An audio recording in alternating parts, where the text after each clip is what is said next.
Just going to jump right in and not wait for the numbers. So, hello everyone. I am your host, Eric Smith. I still have no real way to introduce this, so we're going to jump right in to my favorite horror with author Kenzie Jennings. Hello and welcome, Kenzie. Hello, thanks for having me. Thank you for being here. I did not grab either of your books to hold up this time. I could have grabbed Red Station because it's right on my brand new fancy book cart with all my splatter westerns. But Reception is buried somewhere because I have to cycle through the books I've read versus the books I haven't because I have so many. So I'm not even sure. I know generally where it is, Right. but not exactly. So I don't know if you have anything handy to hold up. Mine is also on a shelf, and so I probably not.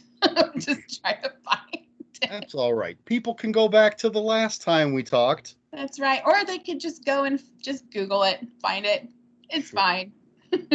There will be links in the description below to where they can find you and your books and all that good stuff. And they should, if they don't know that already, people should read Reception and Red Station because they're both fantastic. Well, thank you. So I guess I'll start with, are there plans in the works for a sequel to Red Station? Yes, there is. I have a very detailed outline, and I'm going to start working on it officially, like drafting it in December. So for sure. And I've had several interested people who want to either publish it or get a review copy of it. So I was like, all right, I can do this. But definitely. And it is going to be a story about the heroine in Red Station, Clyde Northway. I had this whole backstory planned with her, and I said I need to do something with that. So it's kind of it's both kind of a sequel and a prequel because it kind of goes back and forth in time, like where she came from, and then where is she post Red Station after that horrible stay at the station house. So yes. Yeah, so that is coming for sure. Great. Looking forward to that very much. She was a great character, and you had hints of her history. That's and right. So hopefully we'll get to see some of that. Yes, for sure. All right, and then I was going to ask you about your collaboration with Jeff Strand. People didn't get to see that. We weren't recording yet. I asked you about that, and that seems to be on the back burner for now. On the back burner. We're going to do it. It's coming. It's partially my doing. I have, because my day job is so consuming, I don't really say. And then I took on another project, and I said we might need to shove this a little back a little further. But it's one of those projects that can go whenever. So we're not on a time crunch or anything like that. So, but we are planning it for sure. So okay. Have you collaborated with anybody else? I am collaborating with someone else right now. His name is Mark Steensland. We're working with a screenplay of his, and I am working on the novella version of it. And it's a supernatural kind of thriller involving a psychic, and it's been the script is fantastic, so I was excited to be able to work with that. And I hope to have a draft completed probably by either the end of December or the beginning of January. So that is what's going on right now. And it's a novella, so it's a nice short piece of work. And yeah, but anyway, that's what's going on. I'm also working on this is my frantic moment right now because I've got a short story that I was supposed to send in to Candisha Press for their slasher anthology. And I have this story that is pretty much written, except like Reception, I have like 3 endings planned for it. And so I'm trying to figure out where to go with it. And it's due on Monday. And it was great to be able to tell my students, you have a deadline on Monday and I have a deadline on Monday. So we are both stressed right now. So that is what I've been doing. That's what I'm doing this weekend is working on that weird ending. I don't know what I'm going to do with it. So, but that's what's going on right now. Well, first of all, I'm very much looking forward to Slash Her. Excuse me. I just bought my first Candicia Press anthology a few weeks ago, right, Under Her Black Wings. I believe I'm looking right at it on my fancy new book cart. And I will be picking up the rest of their anthologies. And again, very much looking forward to that. Back in the day when I was trying my hand at writing, I always seemed to have the problem of multiple endings. And it always seemed to come down to I would have a happy ending and a not so happy ending. Right. Yeah. And it was always it always seemed to depend on my mood at the time. Right. Okay, we'll go with the happy end. No. I'm going to go with the other ending. Go with something grim, right? If it's horror, I mean, isn't that sort of the controversy with horror is that there's the school of thought that thinks that grim endings are the way to end a horror story. And then the school of thought that wants the Hollywood ending, that wants, the final girl to survive and whatnot. But yeah, I have the same problem. I have something happy, something really dark. But I'm a huge fan of twists, plot twists and, fooling the reader and fooling the characters as well. So I had the same things going on with the story. I have this thing planned and I thought, okay, so what could be just completely out of the blue but make perfect sense in this world? And again, came up with like 3 ideas and I can't make a choice. I'm just kind of like a kid in a candy store. I can't, there's too much. It's just, so I have to buckle down and do it. Got to do it this weekend, make a decision. So get yourself a 4-sided die. Ignore the 4. Right. Assign 1, 2, and 3 to one of the ending. Just get a dartboard, right? Okay, which one? Let chance decide. That's right. Well, I think I'll let my nephews decide because I'll just get them to pick I'll just say I'll turn it into a G-rated idea, and then to ask them which one I should do, and then let them decide. But I don't know. You have someone to blame if people aren't happy. Right. It was my nephew. He's I know he's 6, but for a very adult story, it's terrible. Well, I think as long as an ending feels natural, it doesn't matter to me whether it's a happy ending or a dark ending. I mean, I tend to like when an author goes dark, but if they don't, that's fine. As long as it's not a cheat. Yeah, same here. I don't think I've read a story of all the books and stories I've ever read, horror stories. There aren't many that I know of that have really happy endings. And there's always, even if it's a matter of the family gets out of the house or whatever it is, there's always an epilogue or something that tacks on something evil in the end. So horror has to end that way. I watch a lot of lists on YouTube, and What Culture is one of the channels that I watch on there, and they'll have these lists that are, I don't remember the exact titles, but they're kind of like, top 10 happy endings that aren't so happy, right? And they're basically, the movie ended this way, and everything seems perfect. But just go 5 minutes later and you'll realize that millions of people were killed, or these people are going to be dealing with therapy for the rest of their lives. Right. Yes, they survived, and they're hugging and they're kissing, but their entire family and friends were wiped out. This is not really a happy ending. Exactly. Yeah, for sure. But then, I watch those lists too. Yeah, same. Yep. I love Brian Keene's Real ending. I believe, for The Rising before he wrote the sequel. What was the real ending? Well, Can we spoil have you it? read it? I've read The Rising, yeah. Well, I mean, it as far as I know, it basically the ending is the ending. I guess it's the interpretation of it, which is before he wrote the sequel, which is I don't remember the character's name, but he gets to the house where his son is, and we're with the people that are still outside in the vehicle. They Right. hear him scream, and they hear two gunshots. Right. My interpretation, and what I believe was the intent, I've never spoken to Brian Keene about it, so I can't say, but I believe the guy walked in the house, found his son a zombie, Zombie, right. shot his son, and shot Shot himself. himself, right. And I love that. Yeah.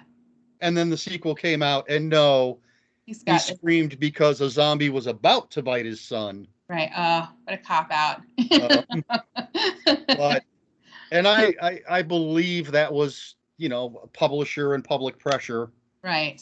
Yeah. I don't actually have the author's preferred edition of that, so I don't know if that makes any difference at all. I have not read the sequel to it, so that was my Oh, interpretation spoilers. too. So no, it's okay. It's fine. But yeah, that I guess that sounds like it was sort of the publisher saying Hollywood ending. It's not. You can't have the main character's kid die. No, come on. The sequel literally starts like the first page of the sequel is the last page of the first one. But this time we go inside the house to see what happened. Aha. And it's not the horribly wonderful ending that I thought it was and that I think it was supposed to be. That would make sense. I have the leisure edition, but there is an author's preferred edition that I'll have to pick up someday just to read it and see. But yeah, I dig a dark ending. I do too. One of pretty sure it was Christopher Ruffy's books, and I think I talked to him about this when I met him at a convention. Well, I'm not going to say what book it is, but I guess eventually people could guess if they start reading it. The only people that survive are the two complete assholes. Like the worst people in the book are the only two people to survive. And I'm like, yeah, okay, I can dig that. Yeah, and it probably would be probably the most realistic way to end too. Because the sociopaths and psychopaths being able to survive, because this is who they are too. It's sort of, I don't mind killing other people to get out of here. So exactly. I also loved that in that same book, you're following your main character and they're dead halfway through. And then I was like, I told him this. I was like, so then I'm like, oh, okay. So obviously this is now the main character. They're dead 2 chapters later. Yeah. Yeah. Like, okay. Well, then it must be this person we're supposed. Nope. They're dead. Which I thought was great. I loved it. That's a good tactic. That's a good technique. Yeah. Huh. I need to try experiment with something like that. I always get so involved with characters too. So I mean, the only book that I read that I know of, and I'll have to pick up Ruffy's book, but that has a you think it's the protagonist, but it's not. Was Hugh Howey's Wool, I think. You thought it was what is it, with like a sheriff or something of the silo that they were in, and it's not. It turns out it's this young woman, and yeah. So yeah, I like that idea. I like the idea of not having the protagonist you think it's going to be, and well, they're dead. Okay, no. Yeah. Well, I guess it wasn't that character after all. I guess I was wise. I guess this is like Game of Thrones. Yeah, it's wise not to get involved with Ned. So. But I mean, I think that's the strength of a good author is you get invested in a character and that makes it hurt that much more. It's that much more impactful. Right. Than when they're just cannon fodder characters that either A, are going to end up dead, or B, you can't wait for that. You're like, oh, what? I hate that character. I can't wait for them to die and get what comes to them. So yeah, I guess some authors might use this as a crutch, but I love it when an author will kill the characters we love, kill an animal. I know some people really hate that. They really do. And Yeah. I've heard someone express that they think authors just use that for the shock value, or kill a child. Yeah. I always found that interesting too, because that's debatable. It's sort of, if it really advances things and it really well, I mean, was it Jack Ketchum's book Red about the dog, right? Right. The dog. So if it's core to the whole story, then obviously, if it's part of the plot, then yeah, the dog, the animal has to die, or the child has to die. But yeah, I mean, if it's gratuitous, obviously. Well, but I guess that comes, what's gratuitous? Like, right. When I read the first time I read James Herbert's Rats, Mm-hmm. he kills a baby in the first chapter. I think it's within the first 2 or 3 pages. And I was like, I love this book. This is fantastic. And so, I mean, is that gratuitous? It's obviously not a character that we've been following. Right. And Herbert was trying to establish that this was going to eventually be apocalyptic. You know, this whole the rats taking over, and then the nuclear bombs in the last one, and yeah, so immediately setting the scene with, okay, everybody is going to die. No one and nothing is safe. That's right. Nothing, no one. So yeah, I guess what I meant by gratuitous, if it really was just there exactly for shock value, and that was it. That's what I mean. So it does nothing at all. I haven't seen anybody. I see it more in film with animals dying. I think that's become a trope, and it's become kind of played. So, but in books and stories, I don't see that much. But in film, all the time. So I watched a film the other day. What was it that I watched? And it was it was The Medium on Shudder. Okay. It's a Thai movie, and it's fantastic. I've heard it's good. But there is an animal death in it that is, it was necessary, but I felt like, wow, that was a graphic way to show this, to say, guess what? The dog dies, and you are not going to like it, because you're going to see exactly what happens to the dog. So, I guess that, a perfect example of graphic but not gratuitous is a movie that a lot of people I know say is their favorite horror movie of all time, is John Carpenter's The Thing. Right. Yes. It's an incredibly graphic scene in the dog pen, but it's certainly not gratuitous. It's a very important part of it. No, that's a very necessary scene. Absolutely. Yeah. I'm just thinking about it. Not only, it shows that this is going to be the spread of the creature, that's going to spread and become these people. But also it shows who's the guy who the name of the character who takes care of the huskies, of the McCready's the only name I can remember. So, but yeah, I mean, that was necessary to establish his character too. So it was all good. Yeah, that was not gratuitous. No. I think it was. Are you familiar with the Final Guys on YouTube? Is it? Oh, it's a cast. I've heard of it, but I haven't seen it yet. Jason Brandt, Hunter Shea, Tim Meyer, and Jack Campisi.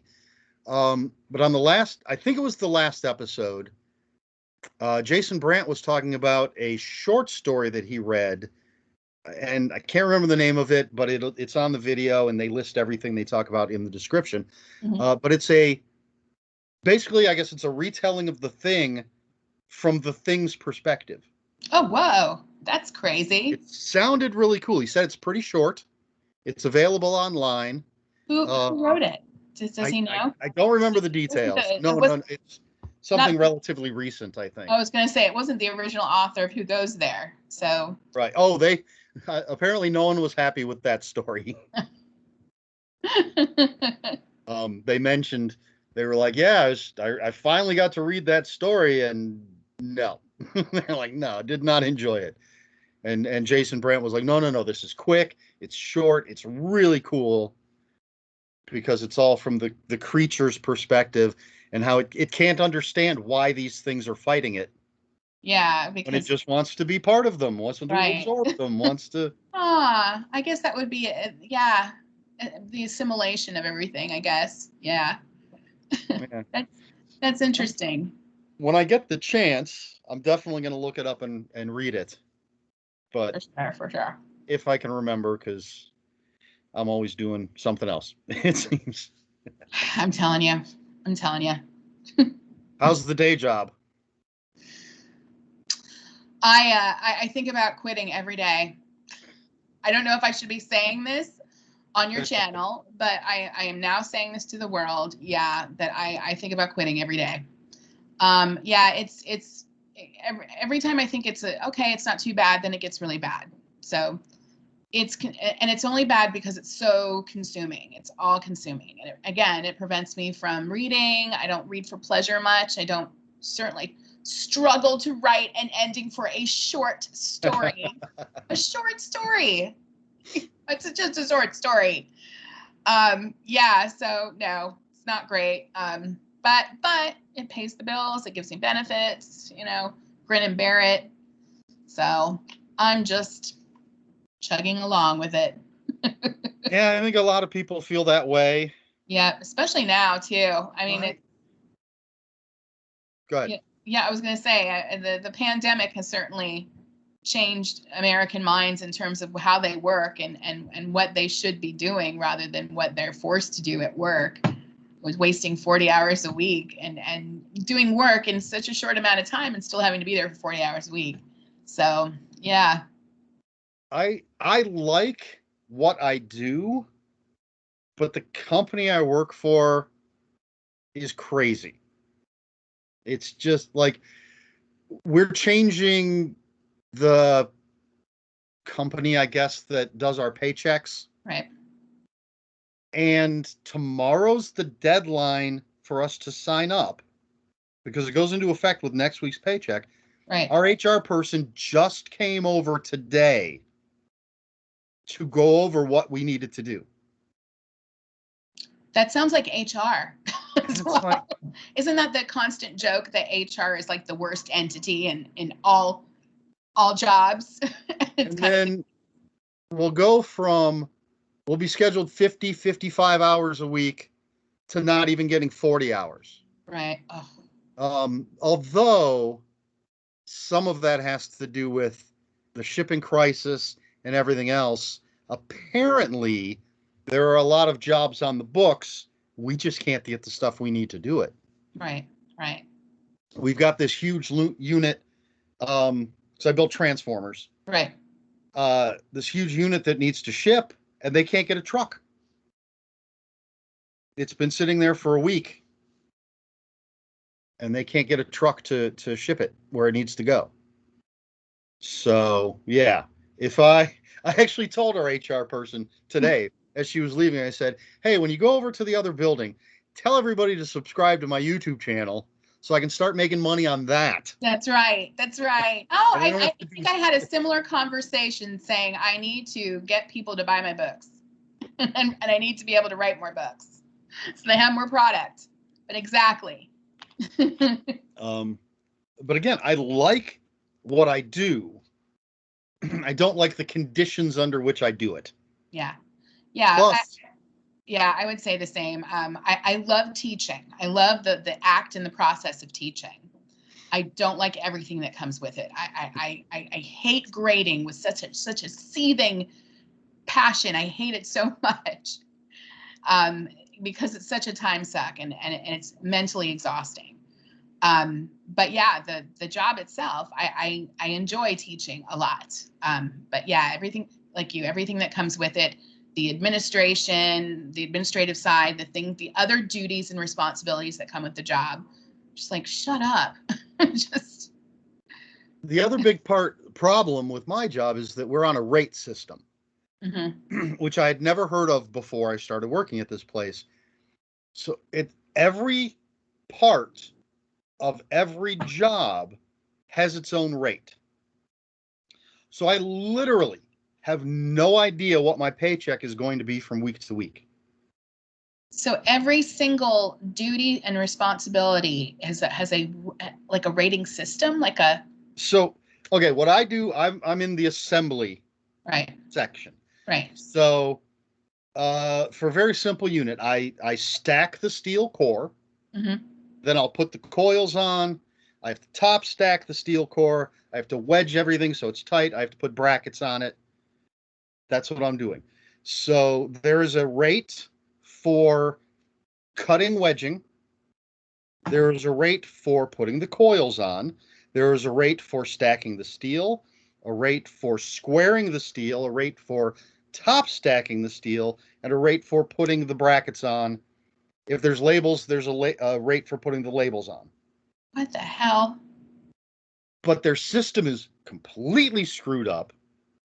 And sometimes, like with the label rates, there's the rate goes to like 3 decimal points. So sometimes the rate is so low, it rounds down instead of up. So you actually don't get paid anything Oh my for God. doing that little part of the job. And basically the way it works, if I'm stacking, Mm-hmm. if the rate is 0.5, Mm-hmm. that's half an hour. Right. If I do it in half an hour, that's 100%. For that half hour, I make $25 an hour.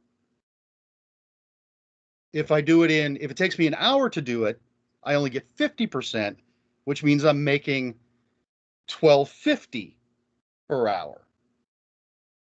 And then, so it's every part of the job, every job throughout the week.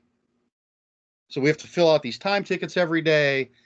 So if my average for the week is 50%, I'm making $12.50 an hour. If it's 100%, I'm making $25 an hour. That is so ridiculous. So until the end of the week, when I have all of my rate, I have no idea what I'm making for that week. And some jobs pay horribly, absolutely horribly. You can barely make 50%. That is so ridiculous. And then if you have to repair something and it's not your fault, we have to fill out these things called downtime tickets. So it takes me 3 hours to repair this unit. I fill out a downtime ticket. I put down 3 hours. They have the option to cut how much they pay me for that. Good night. So if they look at it and go, oh, it shouldn't have taken him 3 hours, it should have taken him an hour and a half, they can cut it in half. Even though they wouldn't know the situation at all, that it might actually take. They have no idea. Well, and the irony of the matter is that there's somebody who's getting paid quite a bit of money to make those decisions. Yep. So, and then we'll look at things. Just a couple weeks ago, I was building a unit that had coils that were, let's say, yay big. Right. And they paid 0.07. This other guy that I worked with had coils 5 feet tall and 3-4 feet wide. These huge coils. Right. They paid less for him to put those coils on than the ones that I was putting on. What the hell? Because they have no idea. That's the most frustrating part. That would cause me to cause a riot. I mean, no. I am grateful for my job that everybody's on the same pay scale, so it's not. But and they've actually scheduled, they gave, I guess it's been a few months ago now, they gave everybody a raise of $2.50 an hour. So for the people who were paid hourly, they straight up got a $2.50 an hour raise. Right. For those of us on rate, right, it depends on how we do. Oh, exactly. Jesus Christ. So if I only make 50% for the week, my raise then is only $1.25 per hour. Right.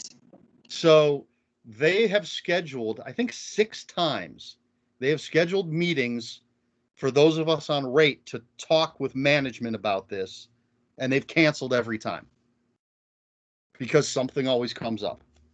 Conveniently so. Yes. It's crazy. But there's a lot of leeway at the job.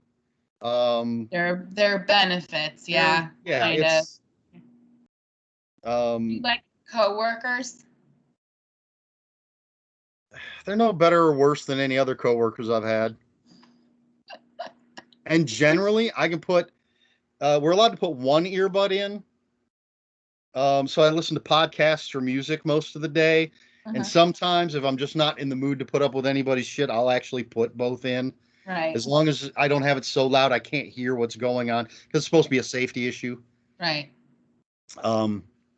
But yeah, I can just put in the earbud and just work and ignore everybody else. Because there are some crazy people. There's one guy that's like super into conspiracy theories. And he's basically a troll. He will not only disagree with anything anyone else says, he often disagrees with himself. He has literally said something and then said the exact opposite 2 minutes later. Did he get called out on at least? Did somebody say, oh? Constantly. And he will deny it. And he will tell you said something. It's like, no, I never said that. No, that's what you said. No, I didn't. Which occasionally is entertaining. More often it's annoying. Right. Yeah, I do. I get along with my department. I get along with my coworkers a lot, mainly because even though we're all wildly different backgrounds and whatnot, but we're all in the same boat. So all of us hate grading papers. All of us. I don't know a single person who enjoys it. And all of us are we haven't had a raise. This is our first year of a raise in 10 years with the state of Florida. So yeah, they don't value education here. They never have. I think what are we numbers? We're way down. I don't know, like in the 40s maybe with education. Like we're at the bottom of education. So yeah, really value the teachers here. But anyway. Well, folks, this has been Work Chat with Eric and Kenzie. I know. I'm like, wow. Who else hates the job? Well, I think a lot of people are going to agree with the sentiment. Yeah. But let's jump in to our main event. So you picked the you said Argentinian? Yes. Movie Terrified. I do not have a copy, but you have the creepy, yes. That wonderful picture. Before we get into it, folks, there's going to be spoilers. So if you haven't seen it and you care about that sort of thing, just pause this video, go watch the movie. It's on Shudder. And then come back and watch the rest of this because we are going to talk the hell out of it. I hope. Yeah, me too. So, Terrified. I'm not going to attempt to pronounce the writers and directors' names or anybody's names because. No, I had a list. I have a list of the characters' names, and now I can't. I wrote all these notes. I watched it for the 4th time last night. So, because all 4 times. I mean, obviously the first time, whoa, but afterwards I started picking up little bits and pieces because this isn't a straightforward movie whatsoever. No. It's non-linear in style. But yeah, I had to write down characters' names. I have some of them anyway. But yeah, and I'm glad that the characters' names they're a little easier to pronounce than the actors' names. So I just. Well, before we dive in, can you give a quick synopsis? Yeah. Really quick synopsis, if you can, of the film. Okay. So this is about a haunted neighborhood, mainly a haunted street. There are 3 houses, 2 semi-detached houses, and a house across the street that have paranormal activity happening in them. And each house has its own kind of, I don't like to say story, something widely different happening. For instance, there's a couple, and the wife in the couple has heard voices coming from the sink saying it's going to kill her, and something horrible happens to the couple. I can't, we'll probably talk. We're going to get to that. We'll get to that. And then next door is this guy who lives by himself, who they think is doing renovations on his house because they hear these thumping and whatnot. And he has a boogeyman residing in his house, under the bed, in the cabinets, in the wardrobe, just all kinds of boogeyman looking creatures. I don't know how to describe them. They're creepy. Tall, skeletal kind of creepy things. And across the street, which is, I think, the most interesting part of the film, that they tease with, that it's a possibility that could have been, I think it's more of a red herring as to how this all got started. There is a single mother whose son was hit by a car. And we see it all happen. Again, the story is nonlinear. And the paranormal activity that's happening in her house is that her son comes out from the grave and shows up and he's sitting there in the kitchen waiting for breakfast or something. He just came in. But that's the gist of it. And there is one police officer and an ex-police officer. The ex-police officer calls the detective to tell him about the woman and her son who's in the house. Yeah. Is he a detective? Didn't he say he was an ME? Which one are you talking about? Are you talking about the one that he's the detective. Yeah, okay. The guy he calls, because doesn't he tell a story about when he was doing autopsies? That's right. He is. He's retired though, because he's now into paranormal investigation. You're right. You're totally right. But yeah, that he'd worked with the police before, obviously. Right. So he knew the detective. So he brings he has a detective come over to show him he finds out the detective had a relationship with the mother. They had an intimate relationship at one point. And, he shows the detective the little boys sitting there, the corpse of the little boy sitting there at the table. And at the same time, across the street, there is a woman who is a investigator, who is she had had several phone calls from Walter, who's the guy with the boogeyman under his bed, who he hadn't been able to sleep at all. But she was called to investigate his house. So she's taking pictures at the same time that they're wondering what's going on with the boy, and they kind of run into each other. And they go from there and decide to there's her, there's the detective, the XME, and the investigator's coworker. Right. And they bring in another guy. They bring in another guy, and they decide to investigate it at night when the events happen. They all go in separate directions. One stays in one house, one stays in house, etc. But that's the last third of the film is determining what's going on, and investigating it and recording it and finding out what's happening. But I like the film a lot because one of the things that irritates, we were talking about things that irritate some people, like dark endings and whatnot. One of the things that irritates other people that I actually enjoy about horror stories is a horror story that doesn't have a necessarily clear explanation as to what's going on. Mm-hmm. In this case, there is a theory that's given, which is there are two dimensions that coexist, a dark dimension and a light dimension, and they're in the same area. Obviously, that's street. And that's what's happening, but that's a theory. So I liked it because it didn't have an answer to that. And there's the thing with the water. And that's right. She keeps at you didn't drink the tap water, did you? That's right. Yeah. Well, there's all kinds of stuff. This was something that I wrote down at the beginning of the film with the sink and the couple. The husband who winds up in prison because they think he murdered his wife. It was actually the paranormal entity that murdered his wife. And he tells his wife, he has her remember this time when they hit a dog with their car and they killed the dog. And the dog came back to life. Well, he says the dog is still alive. I'm glad we didn't bury it. Right. Now, I thought that was going to come back after what happened with the kid, Yeah. but they didn't actually mention it again. But No. is it the same? Yeah, is it the same phenomenon? Don't know. Don't know. I mean, is this something that is sticking to this neighborhood that just if you enter this neighborhood and come in, will this follow you with it? With this, are these things happening? Like the dog coming back, is this in the neighborhood too?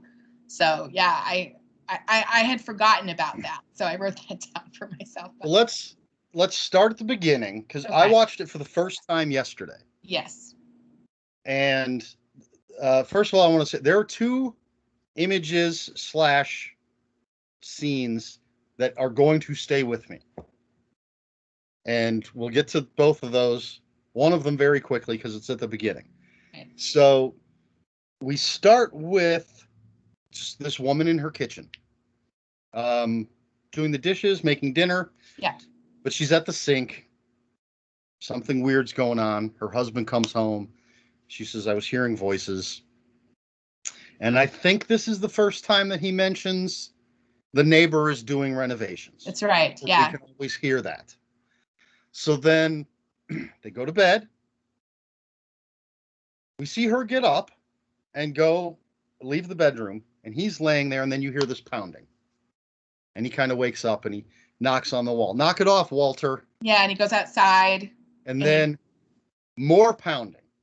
And then he goes outside, goes over to Walter's. He's yelling at Walter's house, tries the little talk box, which makes weird noises. Yeah.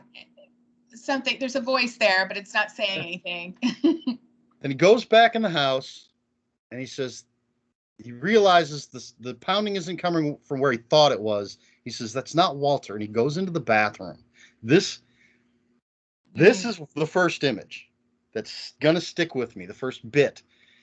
He walks into the bathroom. You see blood on the walls. That's the first thing we see.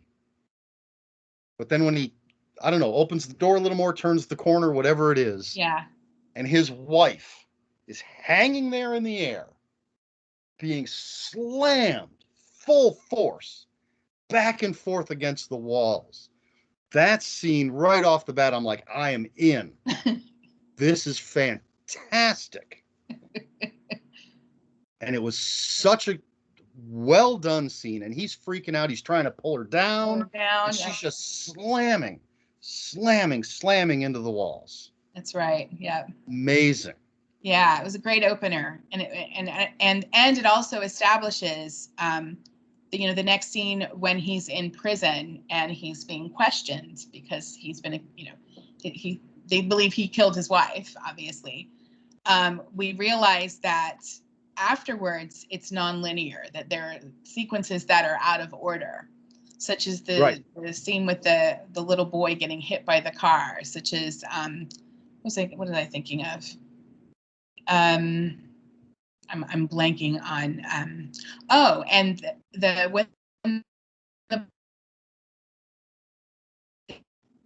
there's the couple still in the house, so obviously this is well before the events. I'm not saying it in order in the film. I'm just saying that, just establishing that this is non-linear. Right. He's in jail. Right. So far we are linear. And right. These three people come in to see him, this woman and these two gentlemen. Right.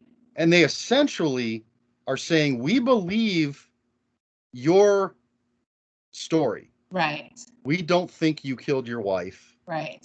And they go to show him pictures. Yes, specifics. And he says, I've seen these. And they're like, this isn't your case. That's right. It was in America. It was in the U.S. Right. And then they ask him, what weird things were happening? And he says, I don't remember his exact words, but he says, there was the accident with the kid. Right. He says something. And then we cut to, and then he mentions Walter and his renovations. And then we cut to Walter. That's right. On the phone trying to call this doctor, saying, I need to see you. Specialists have told me to call you. And he's got her assistant, I assume. And they're like, we don't have time. She doesn't have time, blah, blah, blah. And then we see Walter at home. And eventually we see that couple. So again, that's when we know we've gone back. Right, exactly. Before the wife is dead. That whole scene, speaking of that Walter's place is my favorite area, because the boogeyman is just absolutely frightening to me. The fact that he's trying to sleep, he has insomnia because of all these noises that are happening, and that he's lying in the bed, and the bed just moves with him lying, just shoving it across. And well, they do that thing where he looks under the bed and there's nothing there. Right. He puts the cloth back down. He looks under the bed. There's nothing there. He puts the cloth back down. But it doesn't go the way you expect. Mm-mm. Like, oh, he's going to look a third time and something's going to be there. Or the other thing would be when he sits up, it's going to be right behind him. Right. But they don't do that. Right. And yeah, he even before he gets into bed, the bed moves. That's right. He's standing next to it and it just moves. And it's obvious that this isn't the first time, because he just gets into bed. That's right. He doesn't freak out. And then, so then he's laying in bed and the bed is moving. And he's still just laying there. And then he wakes. Is that when he wakes up and like everything in the room is crowded around him? Yes, and that's the noises that were coming from his place were that. It was the things moving, crashing, and and his whole place is a disaster. The entity made a mess. And I don't remember the first time we see the entity, if it's in that scene or if it's later. Yeah, it's this is another reason why it's good to go back to it, but you still can't get it in order. I can't. I watched it last night and I still am like, okay, what's the order of what's the sequential order that we saw? But he has to. But the doctor's office said he had to have some proof, some concrete proof. So he recorded. We see him call the doctor again, and he gets the same runaround. Doctor's busy. She doesn't just take any phone call. You need proof. That's right. And he gets the video camera, and I was afraid it was going to become like a found footage, which fortunately it doesn't. Although Rec was really good. I got a lot of Rec vibes with it, but yeah. Nothing against found footage. But I didn't want it to become found footage. We've already established what we're watching. And now we start to see this creature. And does he wake up because the camera fell over? Stuff happens, but he picks up the camera and he's looking at the viewfinder and sees this thing just standing above him. Right over him in the bed, I know. And then sees it go into the wardrobe behind him. That's right, in the camera. While he's still laying on the bed. He's watching this on the viewfinder. Then he gets a gun, opens the wardrobe, it's just closed. There's nothing in there. And then he turns around, he's watching the video again, and it's coming out of the wardrobe behind him. Yes. So creepy. I know. And it cuts away. We don't know what happened. It cuts away. Right. So then I think it's after that he's just sort of sequestered himself, and we have this kid playing soccer or football. And he goes into his yard to get the ball. Right. And he gets something. He gets water too, doesn't he? Yes, he gets water from the tap. Right. And then the guy yells at him through the window, "Get out of here!" Something. And the kid backing away, backs into the street, and boom. And gets slammed, gets hit. So then we see the couple from the very beginning. Right. And then we see the mother and people returning from the funeral. Right. And the detective is there, I believe. Yes. But we don't know yet that's who he is. He's just a person that's there. That's right. And then we cut to the old man, the former ME, getting a phone call in the middle of the night. And a car is going to be sent for you. You need to come here. Right. And so a cop car picks him up. He's taken to the house of this woman who lost her child. Right. We meet the detective. I love that guy. Yeah. Really a big fan of him. Reminded me of Argentinian Jeffrey Dean Morgan. Yeah. Kind of a husky, kind of big guy with a deep voice, and I like also what's great.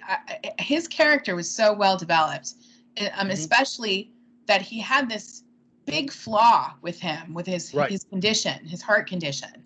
And so he would be like, obviously he became incredibly vulnerable in the last third of the movie. So it added a lot to him, and the fact that he had a relationship with the widow. Right. I mean, not the widow, the woman who lost her son. He had a relationship with her, and we don't learn what his condition is until towards the end of the movie. He just keeps saying, "You know about my condition." That's right. Yeah.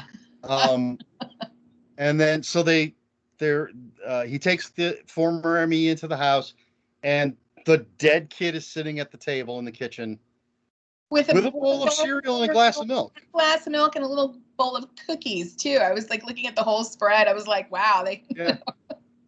And the deputy, the detective, he says, she says she saw him move. I think I saw him move. And then I think the ME sees him move when he's getting close. Doesn't the face like turn to look at him for a second? Is that the moment where, what happens? He says, he's talking about his previous relationship. The detective, the ME, asks him if he knew her, and he said, you were involved with her. And then when he starts talking about it, suddenly there's a crash, and the milk is spilled. Right. And the detective said, he moved. It's but before that. Oh, before when that. When the ME is up close and like looking at the kid's fingers. Closely. That's right. Okay. He's looking at his fingers, and the kid's looking forward, but for just a second, it's almost like he's looking right at the ME. I think so. I believe. And that's when he jumps back, and he tells the detective, because of course the initial thought is she dug up her kid. Right. And brought him home. He's like the dirt on his fingers and said, no. Yeah, he's like, look at his fingers. He clawed his way out. Exactly. So then nothing happened with the other kid, because they want to get the body back to the cemetery. Right. And this kid catches them basically on the phone. That's right. Yeah, and he's sort of like I said, this film feels like it has a lot of red herrings as to what's going on. And the kid with the other kid, the boy's friend who has the camera, who's recording everything and recording what happens, what they do with the body, essentially, which inevitably causes the tragedy to happen with the mother. So anyway, yeah. And then, which I think it plays well later in the movie when, is it the woman? No, I think it's the former ME is listening to the messages on the answering machine. Mm-hmm. And the neighbor lady is getting more and more frantic. Yes. First it's just, oh, my son was over there looking for his toys and he forgot his backpack. Right. And then it becomes, he showed me this video. What the hell is going on? You need to call me. But when did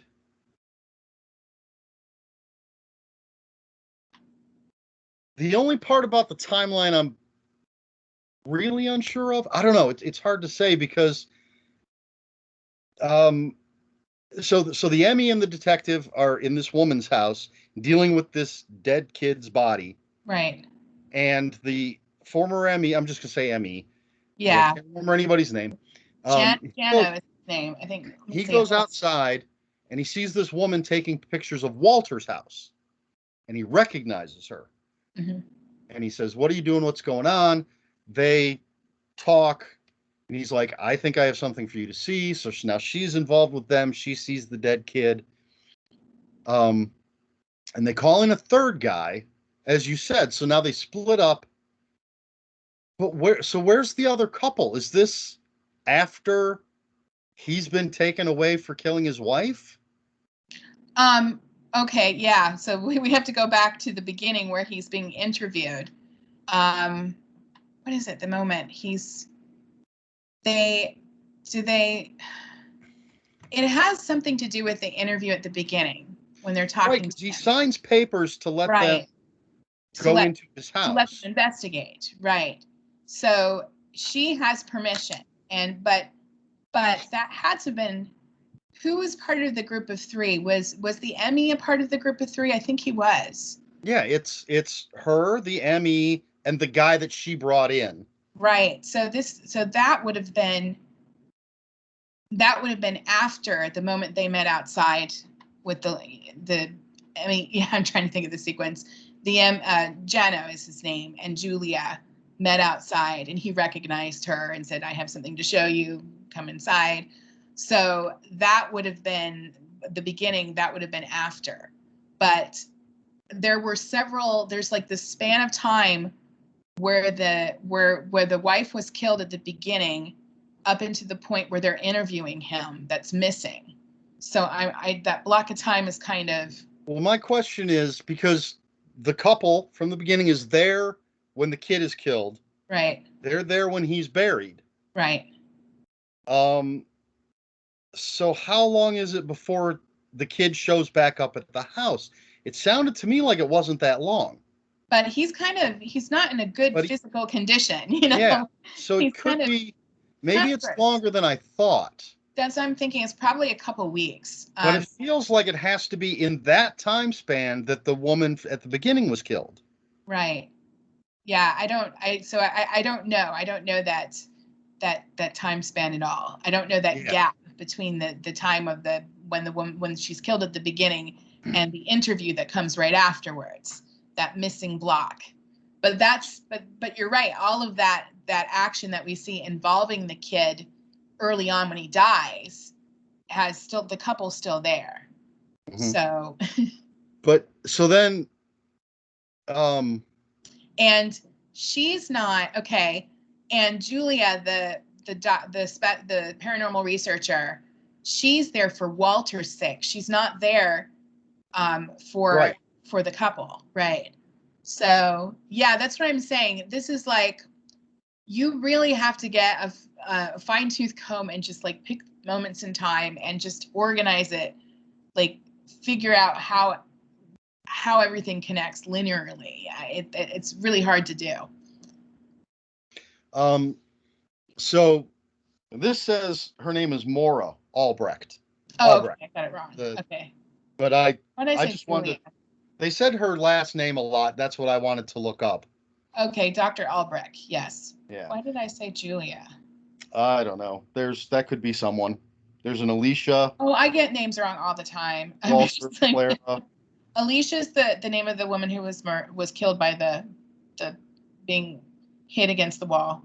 No, I thought Alicia was the mom. Oh, that's right. You're right. Boy, I've gotten Clara. Clara is probably. How bad I am. Okay. Oh, that is okay. I say. Well, Alicia's it is. I mean, it's difficult to remember all the names. No, I actually have Alicia's little boy. So you're absolutely right. I'm like reading my notes right now, going, wait a minute. So we end up with Dr. Albrecht, the ME, who is Yano. Yano, yeah. Yano, I don't know. The guy that Dr. Albrecht brought in. Right. And the detective. And the detective, right. The Harry Dean Morgan looking guy. looks like a big puppy dog. So these four. So they split up. And now I'm trying to remember, I believe that where they are? The former ME is in Alicia's house. That sounds right. Because he's the one that listens to the answer machine. Right. And the neighbor has called to talk to Alicia. Right. The Dr. Albrecht is in Walter's house? Walter's house. No. Right. Wait. No, I don't think she is. She's in the couple's house. She is. She's in the couple's house because the other two, the cop is with the boogeyman. That's right. Okay. Because the cop and the third guy that was brought in. I want to say, is he American? The guy they brought in, because he keeps getting his Spanish a little muddled and asking for words. So he struck me as like, he's very enthusiastic researcher though. But yeah. So the cop and that guy are in Walter's house. That's right. And that has one of my favorite scenes. Not one of the ones that's going to stick with me forever. But when they're talking about perspective, And he's like, look under the bed. Is there anything under the Oh my bed? gosh. And That he's was like, no, there's nothing. And then they just walk, that's from the side of the bed. And then they just walk over to the foot of the bed. And he's like, now look under it. And there's creatures under the bed. Craziness. Just insane. And that's where they come up with it all depends on the light and the dark Right. and the So, like, angle right. you're looking at And things. 2 dimensions coexisting. That's what they keep reiterating. Yeah. And just they see stuff moving around and they hear noises. And I love, man, the part where the silverware is hanging down from the bottom of the cabinet, and then that guy's hand just gets knifed to the bottom of the cabinet. And then the And creature sucks the blood, is he's like, sucking the it's blood. sucking blood. And you actually see the blood going up his hand. Yep. So cool. And meanwhile, the other people are doing their things. And I like the equipment that they lay out. Yep. Yep. And the ME seemed to have like very basic, almost old-fashioned, homemade kind of stuff. Yeah. Like a glass of water with this thing in it.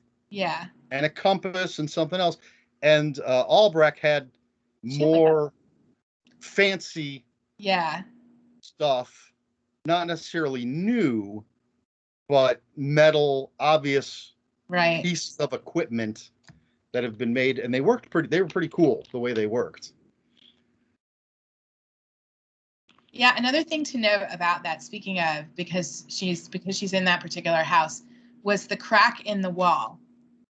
Yes. That and the crack, and now maybe you can answer this to me, because obviously I'm not as observant as I thought I was. But is this the wall that separates the houses? That's in between. That I'm not sure. Yeah, because that would make sense. Yes, to me. Because she looks in it and believes, and it may be true, that Walter is in there. Walter's in there. Something's in there. Something's in there. She thinks it's Walter. And we talked earlier about watching What Culture in these lists. And as soon as I saw her sitting by that crack in the wall, I was like, I've seen this on a list. Freaky scene. Fortunately, I did not remember what the list was about or what they said, so it was still fresh. Right. I just had that moment of, this is on one of those lists I've watched, so I know something's going down. Probably a WTF moment. Could be, absolutely. And there are so many in here. We get another taste of that, the angle at which you're looking at things when the ME and the detective are talking on the phone, or the walkie-talkies maybe. Right. They're in separate houses across the street from each other. Yes, and he's like, where are you? He's like, I'm in the kitchen. He's like, no, I see you in the front window. And then the ME, we're looking from his perspective, and when he looks through this part of the window, there's nobody in the window across the street. But he turns this way, and there's a figure in the window across the street. And it's, again, just super creepy. Figure. Yeah. And then, of course, like the perfectly timed jump scare there. So. Oh, yeah. I forgot about that. Yeah, and then shit goes down. We find out that the detective's condition is a heart condition. That's right. Well, perfect to have in a house full of boogeymen. Yeah. A house full of creatures crawling. That's what I was thinking. I was like, the crack in the wall, because the creature comes out of a crack in the wall. The bloody looking one that crawls over him. This is why we have to have spoiler warnings, because I have to talk about this stuff. Yes.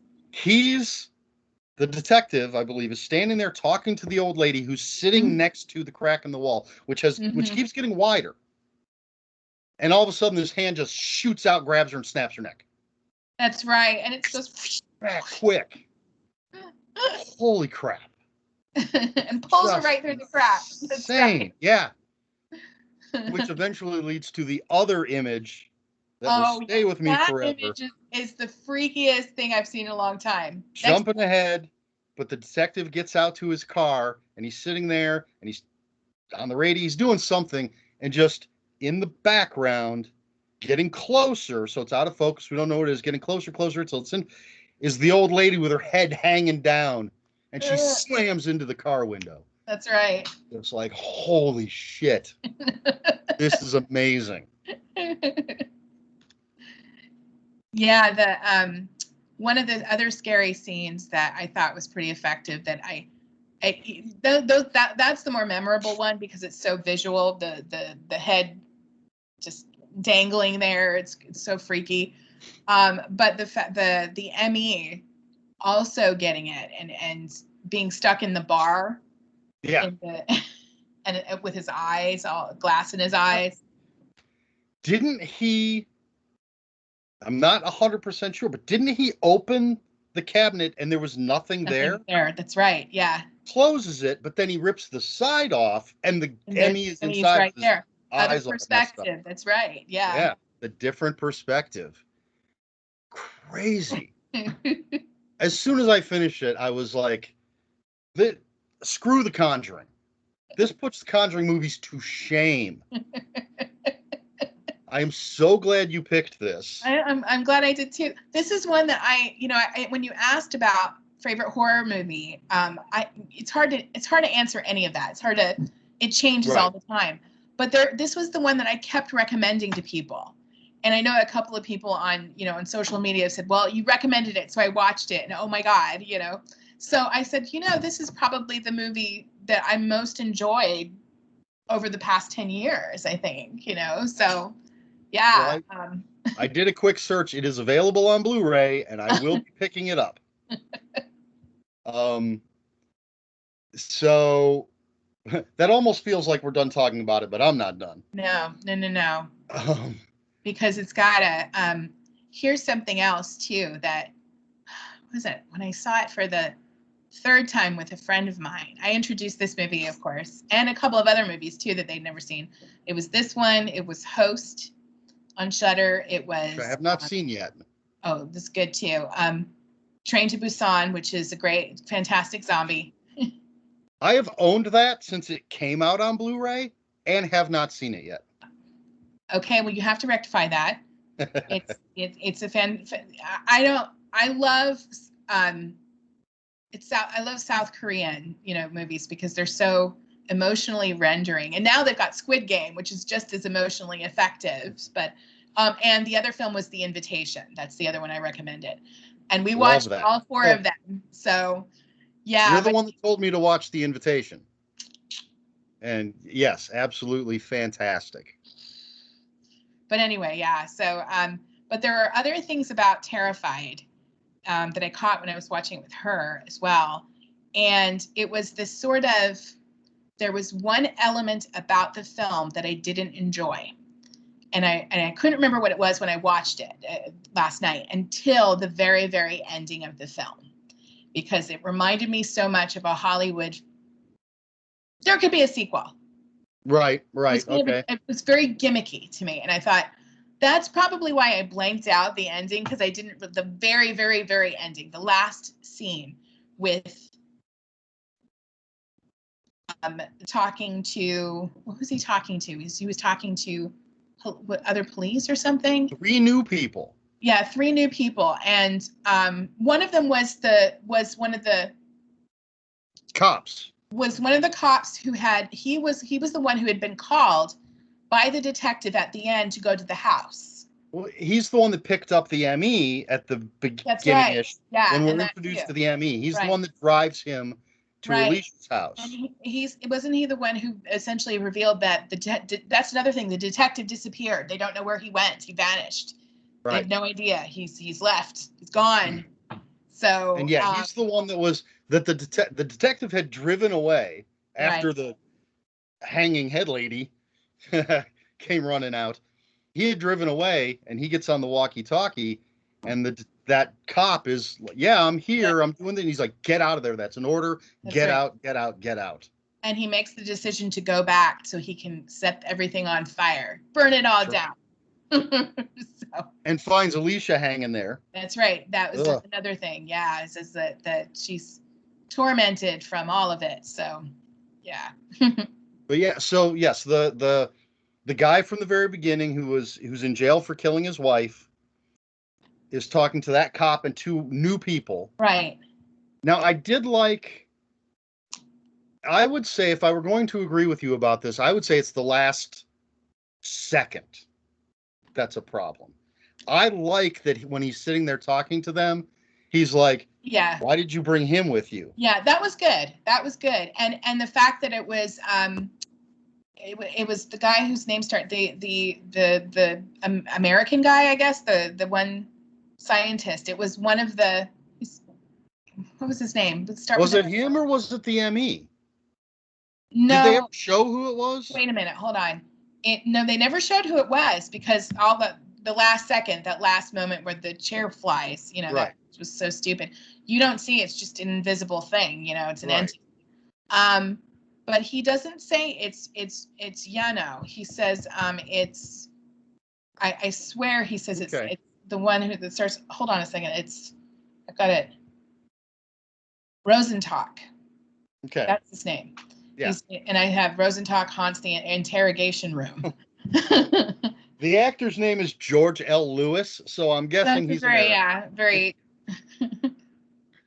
He seems. I don't know why I had the impression it was Yano, or however you say it. I don't know. But I could be completely. But he can't be him, because he's now one of the entities. He's a specter. I mean, the when he's sitting there with him and his eyes are all like disgusting. Yeah. That was gross.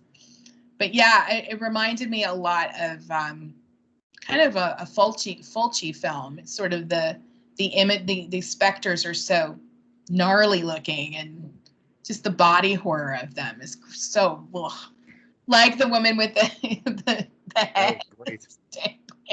Plus eyes. I mean, anything with eyeballs, you know me, I just can't with the eyeballs. Well, it's funny because I actually got Shudder to watch Fulci. Because I was interviewing Wesley Southard and Lucas Mangum. Final Gate. About the Final Gate. I love that. I had seen The Gates of Hell or City of the Living Dead, depending on what you want to call it. I'd seen that multiple times. I love that movie. But I had not seen the others. I hadn't seen The Beyond or The House by the Cemetery. So I got Shudder for 7-day free trial, watched all 3 in one day, and then decided to keep it. It's like, hey, it's $8 a month. Yeah, and I like a lot of their content. I mean, there's some movies I'm like, oh, it's okay, but most of their content's pretty good. I've watched some documentaries on there. You've watched Terrified? I watched well, after watching the Fulcis, the one thing that I really had wanted to watch was Horror Noir. Yeah. That documentary. Now I'm looking forward to the anthology series that they're doing. Yes, which came on today. Oh, nice. Yeah. And I've watched some Joe Bob, and I watched a bit of Elvira's 40th anniversary special. And then, so when you said Terrified and it's on Shudder, I'm like, I've got Shudder. Woohoo! I can watch it. Yeah, there's that ending with the chair. My thought was Paranormal Activity. Yeah. With the pop up at the end. So it was cheap. I didn't like it. It was kind of, come on. You gotta please the international audience, I guess. But it was creepy up until that moment where he's just like, well, you brought that guy with you. And they're like, what guy? What are you talking about? No, he's right there. And that's kind of like, that's why I'm like, does this world, there's my cat just jumped on the chair with me. Does this, hey buddy. I don't see a cat. Does this dimension follow them? Because obviously that's in the police station or not police station, but the prison or wherever they're supposed to be. And there's an entity in that room with them. Mm-hmm. So. Yeah. I know. Interesting. Makes me think of the dog situation. Like where did that occur? Was that in their area or was it someplace else? Because it's, as far as we know, the focus is these 3 houses. Right. Yeah. Is it spreading? I mean, that crack was getting bigger. That's right. I mean, they might have ripped open a portal to hell or whatever the dimension is. There is the theory about the water. Yeah, you mentioned that, and I'm trying to think. Like they talk about it a lot, and not only that, the very first scene of the movie involves a drain and water sounds and the shower going on and this woman being hurled back and forth. And such a great scene. Well, when they first split up, I think there's mention of tap water, don't do whatever. right. But when the detective goes to the house where Albrecht is, she asks him, "Did you drink any tap water?" Something like that. Did you touch tap water? Because he's got blood on him, and he's like, "No." And then you see him cleaning up with bottled water.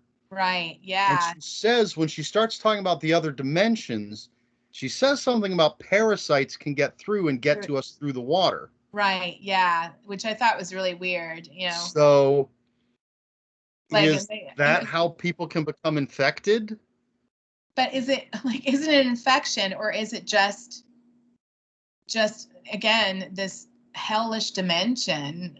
I mean, is it science fiction, or is it, you know, supernatural fantasy? You know, I mean, what is it exactly? Is it Lovecraft? Is it? I mean, what kind of horror is this? So it's effective horror, I'll tell you that. I know. Well, I use the word paranormal because that's all I could think about. It's the only word that comes to mind. It's just, it's out of the ordinary. It's well, it did. One of the other things I liked is that it took me a while to understand what kind of movie it is, because is it just this haunted house movie? And then, okay, now he's in prison. What the hell's going on? And we're going back to Walter now. And it eventually becomes sort of a Conjuring type movie where the paranormal investigators come in. Right. And they're taking over and they're setting up their equipment and they're trying to figure out what's going on. Right. Yeah. And I read one of the things I did before we talked tonight was read some of the reviews of the movie. And a number of reviewers had said that it felt at the start like an anthology film because it was about three houses. I had thought that was going to be the case at one point. I thought I heard something, and it may have been a different movie, but something about different houses. I don't know. But yeah, I thought there might be this anthology element to it. Yeah. It certainly is not. No, it is not. And then they are definitely all linked. So yeah, they're also, I hate to say this, but I'm going to say this. They're making an American remake of this. Of course they are. You know, I'm not going to diss American remakes to the extent that there are some that are actually really good. I thought The Ring was great. Let the Right One In was great. Or what was it called? Let Me In? Well, I haven't seen Let Me In. It's great. It really is. I have seen The Ring. I read Ringu. I've seen Ringu, and I've seen The Ring. Right. All good stuff. Mm-hmm. I hear that. Now I can't think of the name of it. The American remake of Wreck. Oh, Quarantine. Yes, I hear that's not bad. Yeah, the first one. The second one is like completely was like, what are you doing? But I guess they. Yeah, no, I guess they copied like the set exactly. Yep, they did. And they threw in Jennifer Carpenter, so who's a great screamer. So yeah, so we can't, or I can't just say, oh, American remake crap. Yeah, no, I can't either. I mean, I kind of added that in because it's sort of like this whole controversy about when are we going to have original films ourselves. It was like, well, you know, I will go see Terrified, the American version. I will, because I'm curious as to how it will be approached. Will like we were saying, like Quarantine and Wreck, will it be exactly the same? You know, the same sort of non-linear, we don't know what's happening, or are they going to screw it up? Are they? One of the problems I have with Hollywood horror, and it's a minor problem, but I think they're too slick. They look too shiny, for lack of a better way to put it. And this movie certainly looked, I don't know what the budget is. I have no idea about any of the behind the scenes stuff, but it looks and feels independent, Hmm. low budget ish. You know, But it didn't feel cheap. It didn't no, it doesn't feel feel at cheap, all. Yeah. but it does not have that Hollywood gloss on it. Right. And no, and I think the whole CGI controversy, to not just CGI to create creatures, but to clean things up, that Right. polished look rather than a little rough. Yeah. Um, and the facts, you're right. I'm thinking about, like, how did they get that? Obviously that was a practical effect with the neck when she comes spreading out and And has that a neck was like that. But we don't really see her clearly. She's kind of blurred because she slams her hands on the yeah, window and it smears things. So yes. it's grimy enough that they don't have to have that CGI to clean things up. So it feels gritty. It feels like, this area. I thought that was a nice neighborhood. Yeah, it was good As until the dimensional beings yes. came in and wrecked everybody's house. But yeah, there were points when before all the craziness, when you're seeing the neighborhood, you're seeing houses and things. I'm like, I wouldn't mind living there. Yeah. That's a nice little house. This Yep. seems like a nice little neighborhood. Right. Mm-hmm. And Yeah. then then it all goes to hell. Which one? Which one had the pool? Was it the? The Alicia's, I think, Okay. because Yeah. that's the kid comes over the wall Right. and he's getting his toys and I think he scoops one out of the pool. Yeah. There's a ball in the pool or something. Yeah, Yeah. yeah, there is a soccer ball floating in the Yeah. pool. But I really liked Walter's fence and gates with Yeah. those curly cues on it. Yeah. That Yeah. was really cool looking. Yeah. That was good. Him and his damn renovations. I know. Banging around, making all that noise. Oh, that scene in the bathroom. So amazing.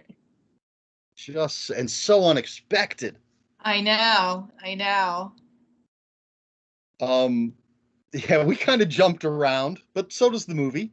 That's the movie. Yeah. I was going to say it's completely, again, non-linear and not necessarily straightforward. Yeah. So I know there's another horror author who I spoke with about it, kind of. And he said that he thought it was okay. He said he had to revisit it. And I said, you know why you probably just said okay? Is because it was confusing. So you have to pay close attention and still catch things because it's not straightforward. Right. So. I have limited space here around me, and I'm behind in my comic book reading. My TV's mounted on the wall, and I have a bookshelf below it.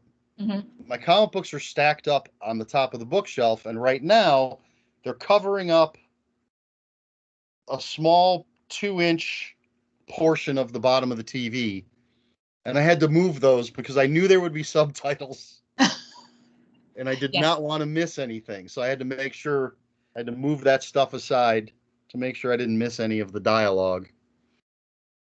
And it's, how do I put this? I find I'm really looking at how the actors are acting when I have to read the dialogue, but I'm hearing them in their native tongue, generally. And so I'm kind of focused on, okay, because I'm used to American actors, American films, how they Right. behave. How are these people behaving? I don't know. It's just a weird thing of mine. So No, it makes sense. as I'm watching it, I'm like, okay, I'm reading English, I'm hearing something else. What are they doing? What is he doing with his eyes, with his face, with his hands? Right. Yeah. What's the act? What acting are they doing? And they were good. They were good performers. All of them were very good in their roles, and Yes. and seemed to be in sync with what we were reading on the screen with the dialogue. Yeah. Yeah. And yeah, the detective, just a little cutie pie. Well, big girly cutie pie. I felt bad for him when he was having a heart attack. I know. I mean, I He also had the hearing problem too. So, and once in a while, That's right. He had the hearing aid. that's right. And so once in a while, the hearing would go off. You know, you'd hear this, and just once in a while, you'd get that. And it was, I like that in that moment, you'd hear his heart like pounding in his chest. So we knew just what kind of physical torment he was going through when these entities were coming out of the wall, Yes. heading for him, and he's on the floor. You think he's dying. So yeah. We forgot to mention the moment where they put the boy's body in the freezer, the portable freezer outside, and he puts his ear to it, and he's crying. The little boy's crying inside of it. It was so heartbreaking. And then it thumps. Yeah, and thumps. Yeah. And I think the kid is still recording that. Yes, and that was why, that was why she killed herself, because she had heard that how they were, the fact that they were treating her boy so badly and whatnot. Well, didn't she go and dig him back? Yes, she did. Yes, she did. Because they take him out and put him in this freezer, right? Standing freezer, and the neighbor kid is filming it on his phone. They put a big potted plant on top of it. Right. So at some point, and the detective had been sent off to make things right with the grave digger or whatever. Right. So they reburied him and put concrete on top of him. Mm-hmm. Eventually, Alicia, this night when all this crazy shit's happening, Alicia shows back up. And she's like, why did you do it? Why did you do this with my boy? Yeah. And I don't remember when he says, I'm having a heart attack. You have to take me to the hospital. Right. She goes out to the car. He goes out. He goes to get in the passenger side, and the kid is in the back seat. Right. And that's why he does not get in her car. That's right. He goes to his own and takes off. That's right. Yeah. She went and dug up her kid. That's right. And brought him back. So, and he takes off, and that's when, he jumps in his car. That's when droopy head lady comes running. That's right. He takes off. That's when he gets on the radio and is telling the other cop to get out of there. He comes back to burn the place down, and when he goes in, the kid is in his bedroom. Yes, because he slams the door in his face. Room, right. He opens the door cautiously, and he sees him pops. Yeah. That was a jump scare. I was like, oh, okay. Yeah, and he just throws gasoline on him. Yeah. But we saw, and I like how subtle it was, as he's going around the house throwing gasoline, we see behind him Alicia hanging in the doorway. That's right, yeah. And he does not see it. Yeah. Till after the jump scare with the kid, he's throwing more gasoline, and then he turns around and he sees her, right. Sees her hanging there. And then he pours the gasoline on her, right? Yeah. But it was like there was no, when we see her for the first time, there's no musical sting. There's nothing to emphasize it. He's just in the foreground doing this, and just right there in the background, right there, hanging there in the doorway. Mm-hmm. Really nicely done. Mm-hmm. All right. Any last thoughts? Anything we forgot to talk about? No, I think we pretty much captured all of it. Yeah, the movie is so filled with visual, like, just horrifying moments in it. So please see it if you get a chance to see it. Stuff in Walter's house with the changing perspective. So it's there, it's not there. The only thing that felt a little false to me was when Walter goes back to watching the video screen on the camera. Mm-hmm. We see the thing coming out of the closet or the wardrobe behind him, and he sees the reflection of it in part of the gun that he has set on the floor. That was a little. That was like, really? A really shiny gun. I know, yeah.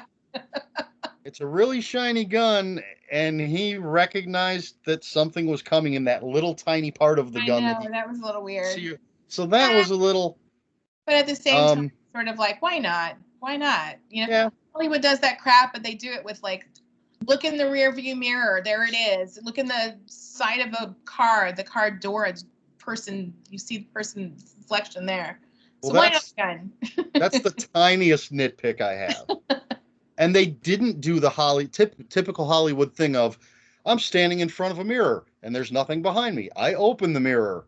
I close the mirror. Oh my God, there's something behind me. I hate that. Which happens. Gosh. That's one of the worst tropes. And then, like I said, I expected he's going to look under the bed.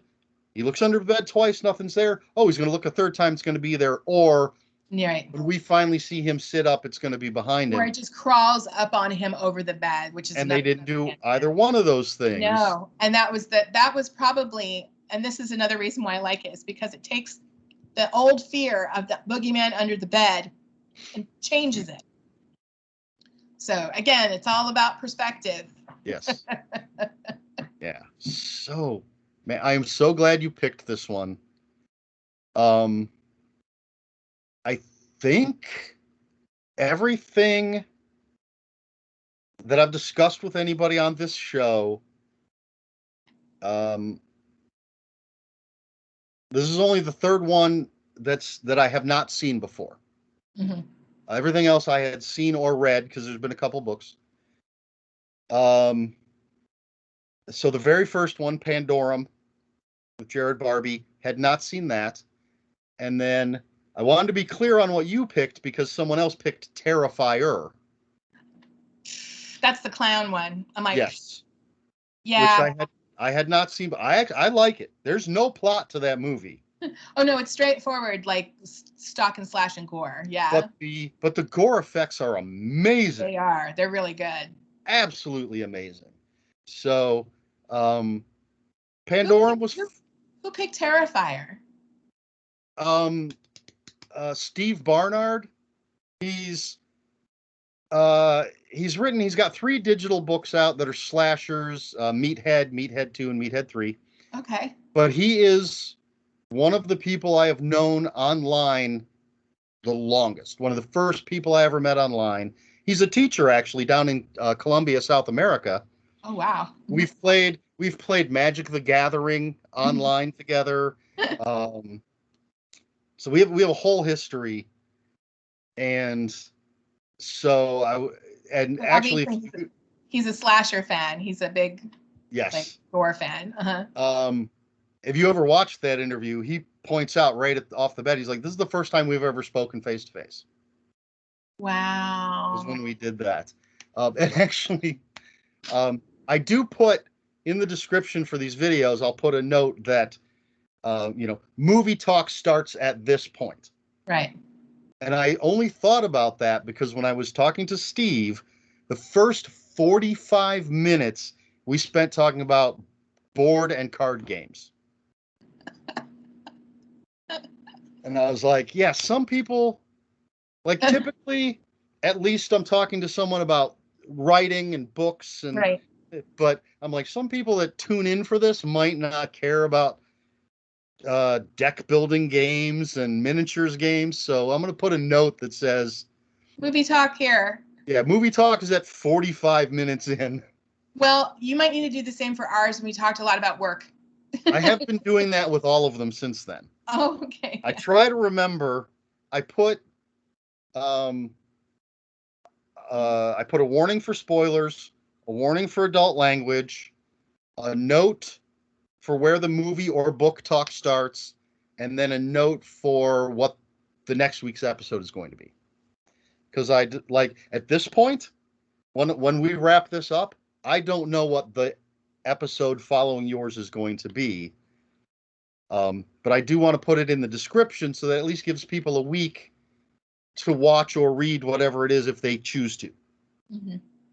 So Pandorum, Terrifier, and now Terrified. Those are the 3 I hadn't seen. I will say of those 3 that I watched, this is absolutely my favorite one.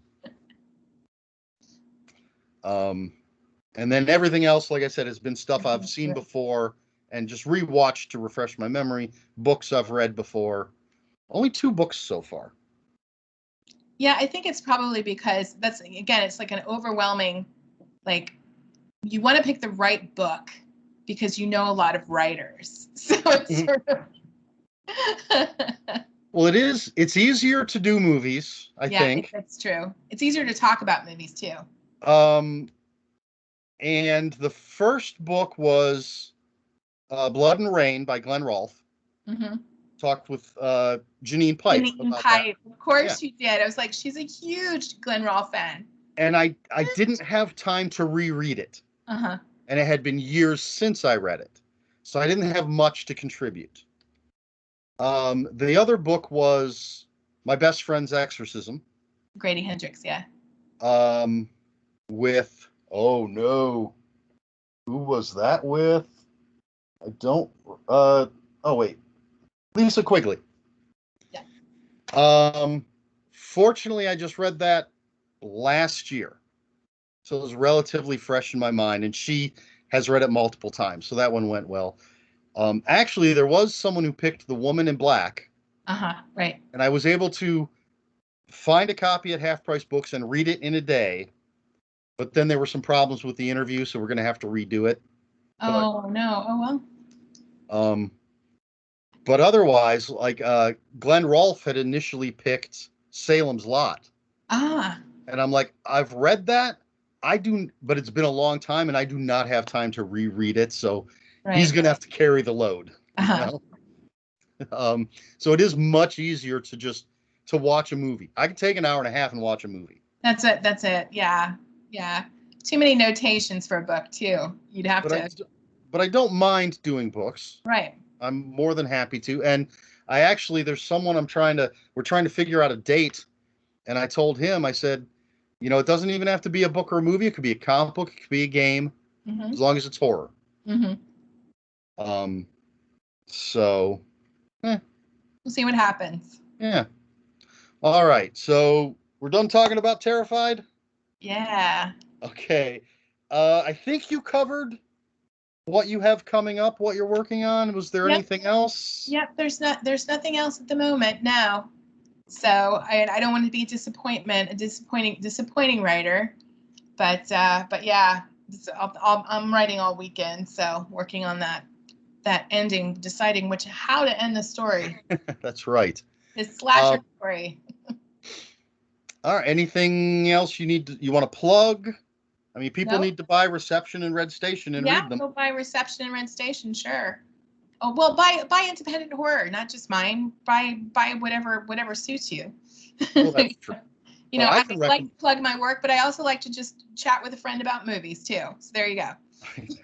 I have, yes, I have plugged and recommended both of those books. Yes, you have. But I also, one of the nice things about doing book haul videos is just displaying such a wide range of things. And I've been picking up, I like to think, a wide range of things. And eventually I'll hopefully read them all. Yeah. I'm glancing over at my book cart. Your TBR pile, is it getting bigger and bigger? Oh, I have, and this not even counting digital, I have well over 700 unread books. I believe you. I haven't gotten to that point yet, but I have. My issue is that I've read friends' books now. Now that I have horror writer friends, mm-hmm. and but I have not had time to review them. So I've got notes, but I'm like, when am I gonna sit down? Because when I write.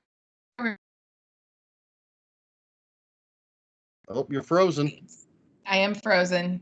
Okay. What was that? I said, I have to think about it before I write a review for Amazon or Goodreads. So it takes me a little while to do. But yeah, I've got all these books that I have read, but I haven't written a review for them. And that's not helpful to those writers. So if they're watching, I'm sorry. I promise I will get to them. Promise. Well, my initial plan for October was to read the second and third books in Jonathan Mayberry's Pine Deep trilogy. Mm-hmm. Because I'd read the first one a few years ago, hadn't gotten to the second and third ones, but I realized when I was halfway through the second one that if I just read those two, I would not have reviews for about a week and a half. So, because I post 2 a week. Right. So after I read the second one, I read a small short story collection and 2 novellas. and then read the third one, the third Pine Deep book, so that I would have some reviews. But then it turned out I finished the third book in time that I actually was able to post those reviews back to back. So I could have gotten away without reading those other ones. But what are you going to do? You're good at what you do, though. So. And I got a Haley Piper review going up tomorrow. I'm telling you, which one? The Worm and Kings? Benny Rose, the Cannibal King. I have that one too. I have not read that one. I like Haley Piper stuff though. It's very unusual. I got the beautiful prose. I had pre-ordered the hardback of Queen of Teeth. Mm-hmm. Read that immediately-ish, because I was very excited for that. And then I'm slowly building my Rewind or Die collection. Right. Basically, anytime I order anything for Amazon, I order the next Rewind or Die book and the next Walter Mosley book, because I'm trying to get all the Easy Rollins Walter Mosley mysteries. Yeah. But I actually have regular viewers see this all the time. I have this notebook here where I write down everything I order, and I have a list of all the Rewind or Die books. Oh wow! And you can see I've crossed a bunch out. Dude, that's crazy. What's that? I had wanted to do that. I'd wanted to do a Rewind or Die book, but I don't know what I would write about. You know, it's the older I get, the harder it is to write from a perspective of being back in a time frame like the 80s. And well, what I've found is that they, and I can't speak for the publisher or anything, but not all of them take place in that time period. Right. Some of them are modern. They just have that 80s feel. That feel to them, right? It's kind of a retro revival. Which I love. Yeah. Oh, no, it's great. Yeah, it's just sort of like, okay, well, how would I approach it?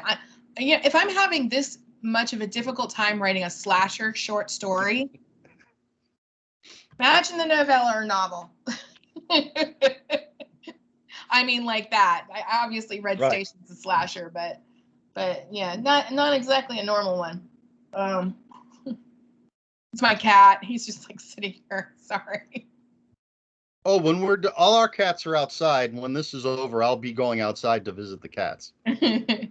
He likes to come and sit in the chair and kind of squish me over. So.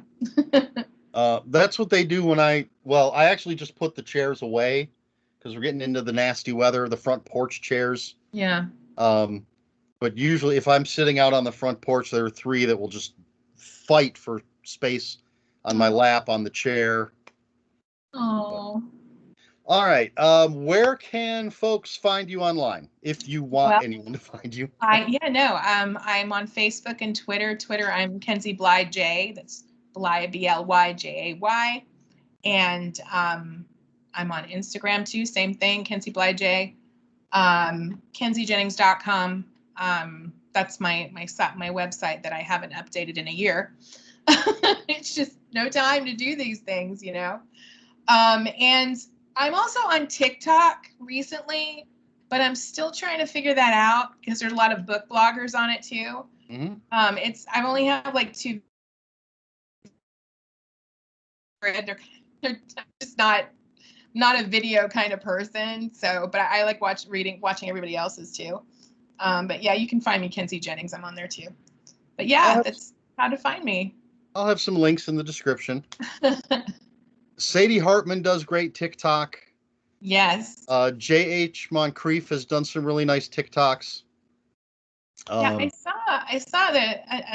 I'll have to get her name down. I've never seen her before, but she's specifically a TikToker she loves horror films. So she has lists and whatnot. She's kind of like What Culture kind of.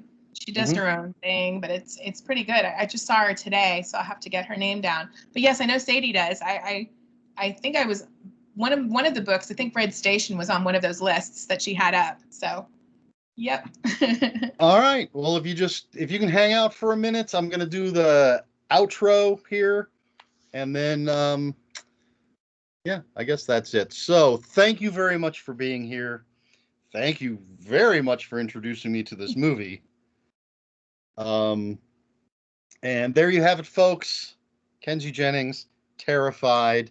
If you have any comments or questions, put them in the comments below. Please like, share, and subscribe. That's all I've got for you this time. So until next time, read more books.